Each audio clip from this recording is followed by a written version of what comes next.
وزیر اعلیٰ سندھ مراد علی شاہ نے واضح کیا ہے کہ پیپلز پارٹی سے 28ویں ترمیم پر کسی نے کوئی بات نہیں کی۔ پیپلز پارٹی کی رضامندی کے بغیر اسمبلی سے کوئی ترمیم پاس نہیں ہو سکتی۔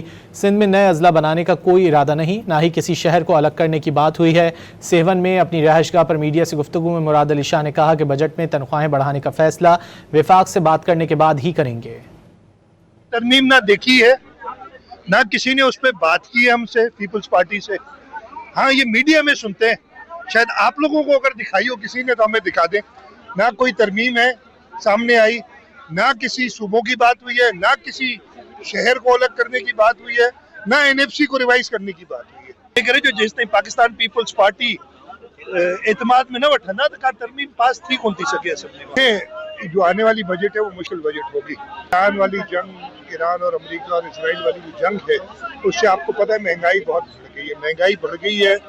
اس کی وجہ سے جیسے کہا بھائی نے تنخواہیں بھی بڑھانی پڑیں گی، لیکن ابھی تک ہم نے فیصلہ نہیں کیا۔ وفاق کے ساتھ مل کے فیصلہ کریں گے کہ تنخواہیں کتنی بڑھا سکتے ہیں، اس لیے کہ پیسوں کی، ریسورسز کی بہت کمی ہے۔